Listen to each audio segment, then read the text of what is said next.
Hi, my name is Tommy Lozure. I'm the Music Production Department Chair at Visible Music College, and in this video, I'm going to show you the ins and outs of the Quick Sampler instrument in Logic Pro. So the Quick Sampler is a recent addition to Logic. Logic added 2 sampler instruments in the big 10.5 update that replaced the old EXS24, which was the previous sampler instrument. And Logic, which was fine and had a long life, but honestly was a little dated at this point.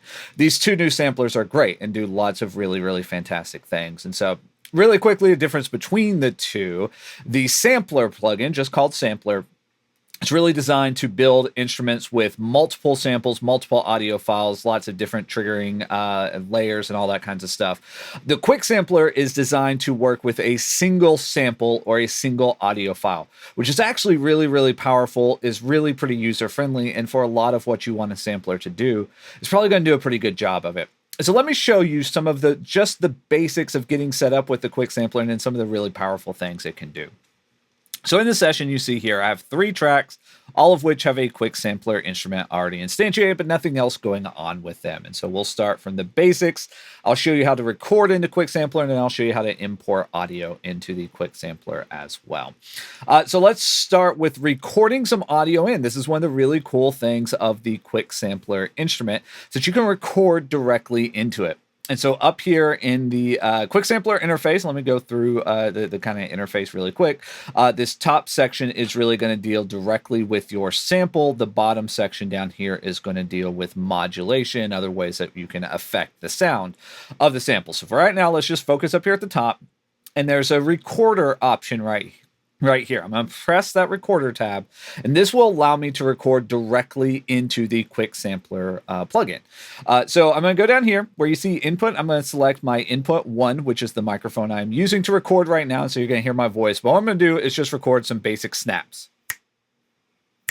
Just like that. And what you see before we ever hit the record button, you have an option here to monitor. You can click on this to hear the input just to make sure you're getting the sound and the level you want and everything else. But you also have 2 options on your record start. You can either start immediately, which means the recording will start as soon as you hit the red record button right here, or you can wait for a signal to pass threshold. And that threshold is set at this little slider on your level meter. And this is really nice because you can set this to hit record, and recording won't actually start until your level gets above this bar. And so right now, let me try it. You can see with a good snap there, that level gets over that threshold. So what I'm going to do, so I'm going to hit record. I'm just going to sit here for a second, and I'm going to do my snap. And you'll see that the recording will wait to start until that snap level gets above that threshold.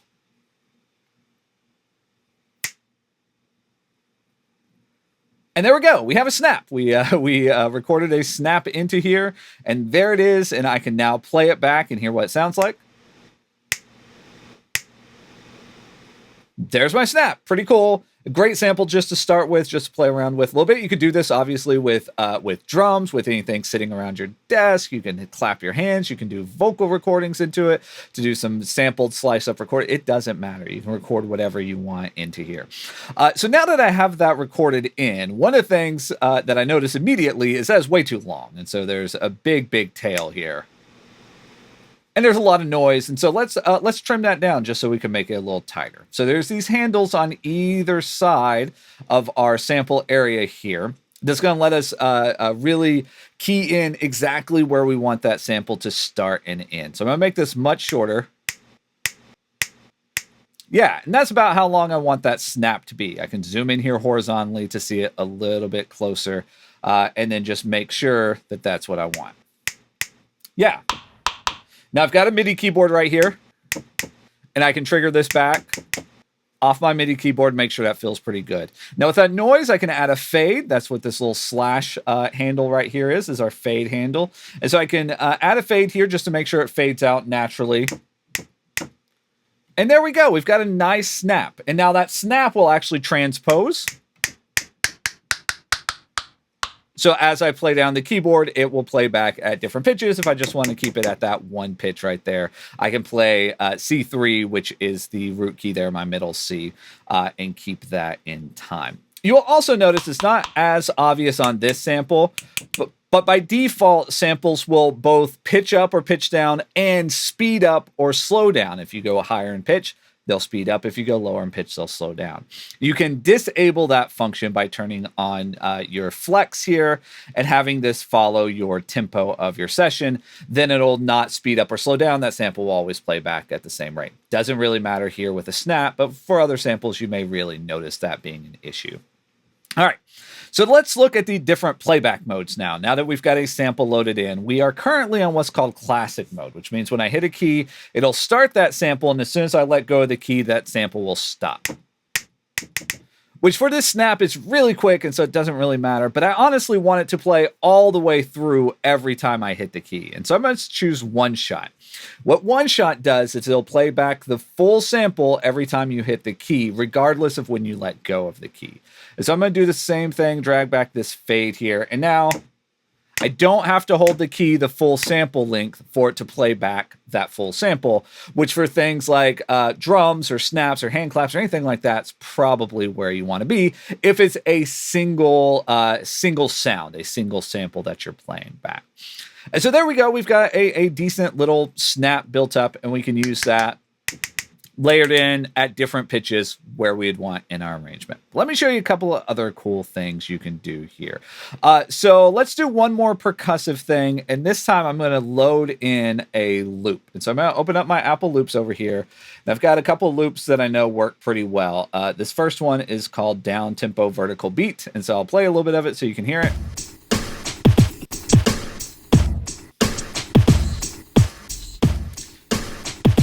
So pretty standard loop there. I'm going to open my quick sampler, and you can take any loop in your Apple loops and just drag them over here to import them into your quick sampler. This is one easy way to import into quick sampler. So I'm going to take this and drag it. And when I drag this over the quick sampler interface, you get two options. You get original and you get optimized. The original is not going to do anything to that sample. It's just going to load it in and let you choose how the quick sampler handles that sample. Optimize will let Logic try to decide how to best handle that sample. And so it'll optimize things like tuning and loudness, maybe loop points, to try to set up that sample to be something that kind of makes sense. Sometimes Logic gets this pretty good. Sometimes it's not so close. If you're really wanting to load it in and customize it, choose original. So that's what I'll do here. And so here's our groove set up here. So this is a single audio file, but it has lots of parts. So our snaps before was just one impulsive sound. This is a whole drum groove that has a lot going on with it. And I can actually use the quick sampler to chop up this drum loop so that I can trigger different elements of the loop with different keys on my MIDI controller. I'm going to do that using the slice function here. So when I set this to slice, you see there's a lot of these yellow markers. These are going to be our slice markers. Are going to determine what key triggers back what part of this audio file. And so you can see it starts down here on C1, and so I'm going to octave down my keyboard so I can get to C1. And so now when I hit C1 on the keyboard, I get that first kick hit there. And this is me just walking up the keyboard. So on and so forth. These slice markers are automatically suggested by Logic. Not permanent, you can move them, but Logic analyzes the audio file and looks for transients. And so right now we're in transient mode. You can also set this to just beats or to equal divisions, but let's use transients because that's what we want from this drum sound is we want a note each of these drum hits. But some of these may be overly sensitive. I see like one right there that doesn't look like it really needs to be a trigger. And so I can use this sensitivity to pull this down to really make sure only the transients that I want to have a note value have a note value. And so this gets us pretty close, maybe right here, but there's one maybe missing right here, and you can mouse over and you see the bar with the plus sign. Click with that and it'll create a new slice marker for you. Or if there's one you don't want, you can double click on it to get rid of it. Note that when you add or delete any of these, it'll shift the whole keyboard over. And so it's always going to go, right now I have it set up chromatically. I can actually set this to just white or just black keys, but I'll keep it chromatic for right now. Every time I add or remove a slice marker, it's going to shift all the other ones over so that it lines up chromatically. You can also set a couple of other things here. You can have it gate, or you can have it play to the end, which means even when you let go of the key, it'll still play it all the way through. But for right now, that works pretty well. That's a pretty cool little groove that we have going on there. But now let's make it a little bit more interesting. We've got this loop and it sounds fine on its own, but maybe we want to change the sound of this. Maybe I want to make these drums just a little bit punchier. And that's where we can come down here into our modulation and filter section. And I'm not going to do anything with modulation yet. We'll get into modulation here in a little bit, but I'm just going to use the filter section here and maybe our amplitude envelope to get a little punchier sound out of this. So you have pitch, filter, and amplitude, and each one of these has their own envelopes that you can change down here. So I'm going to go to our amp envelope. It's set to attack, decay, and sustain right now. I'm going to do a hold with that as well. So I can really control just how impactful these are. So I'm going to try to shorten that up. Yeah, something like that. Make it a little bit longer. And so that makes it a lot punchier. It's chopping off the end of that. Just impact, has a gated kind of sound to it. And then maybe with our filter, let's roll off a little bit of the highs. And then let's add some drive to it. I'm going to do quite a bit here.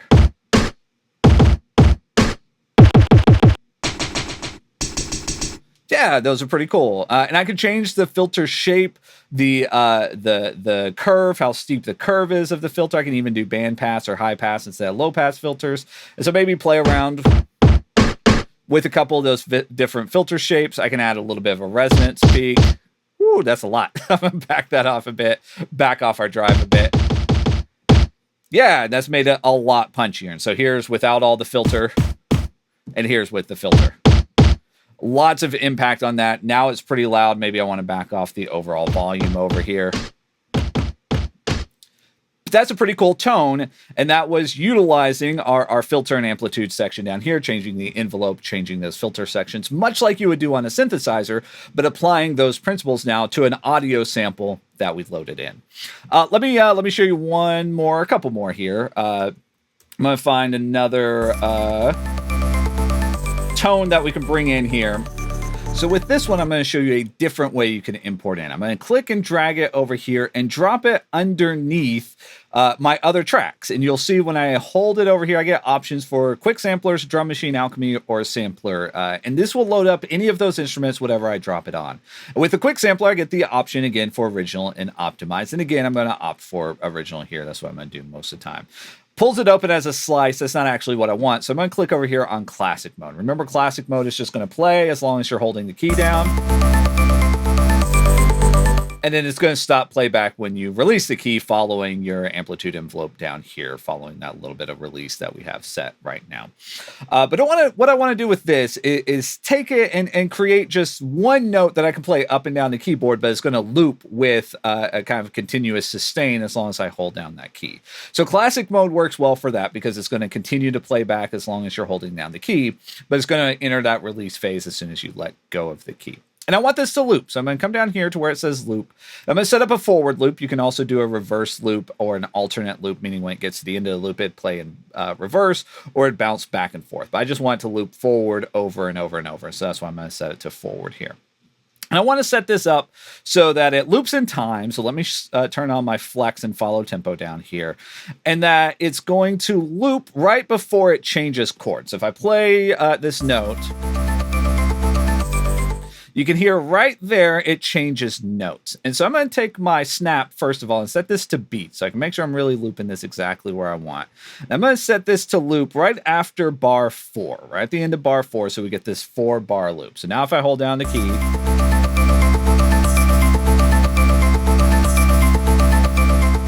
that's pretty cool. And it just has that one note. And so now I can play up the scale. And same thing's happening. But I don't want to loop the beginning of it either. Let's just loop 2 bars here at the end, or 2 beats here at the end.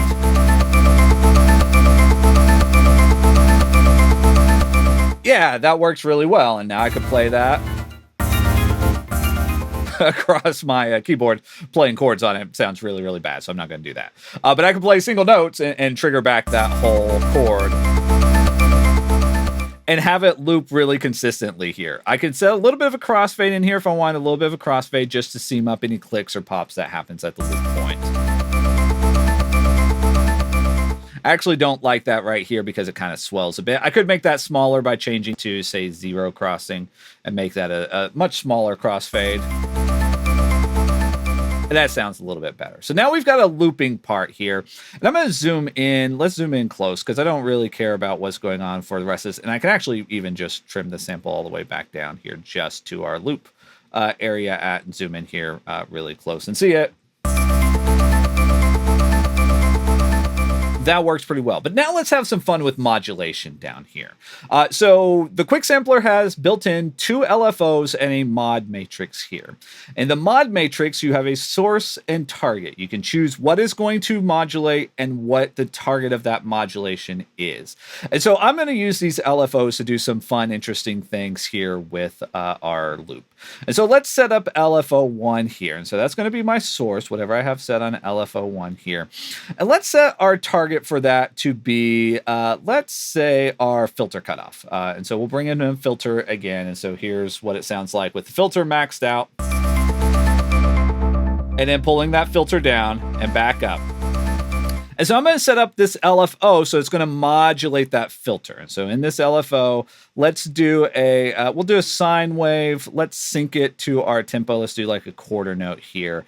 And then in my mod matrix, I have this set as LFO1 as the source. And so our LFO is going to provide the modulation frequency, the shape of the modulation.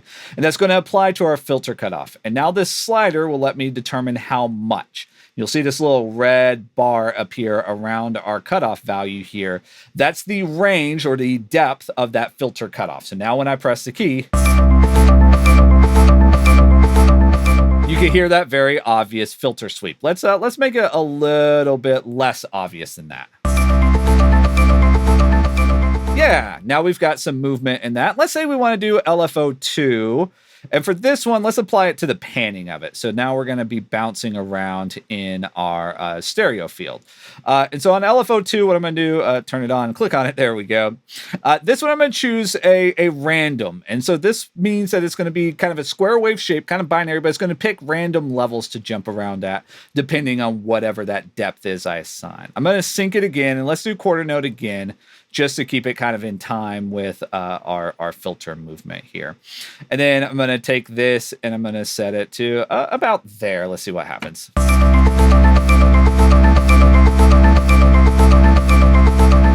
So if you watch our pan knob over here, you can see that moves every time the LFO cycles through a quarter note, and it moves to a random location between our kind of left and right limits there because I have that LFO set up as random.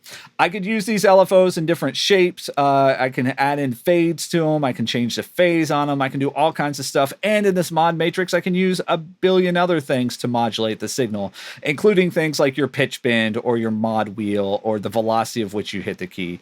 You've got tons and tons of options there. Likewise, down here, each of the pitch, filter, and amplitude sections have their own envelopes. You can use those as sources over here as well for your modulation. And so you can get really, really creative with all the different ways that you're going to apply these different modulation techniques to your Quick Sampler. Some more you can do with it, but I hope that gives you a good kind of introduction to what the Quick Sampler does and inspire some creativity.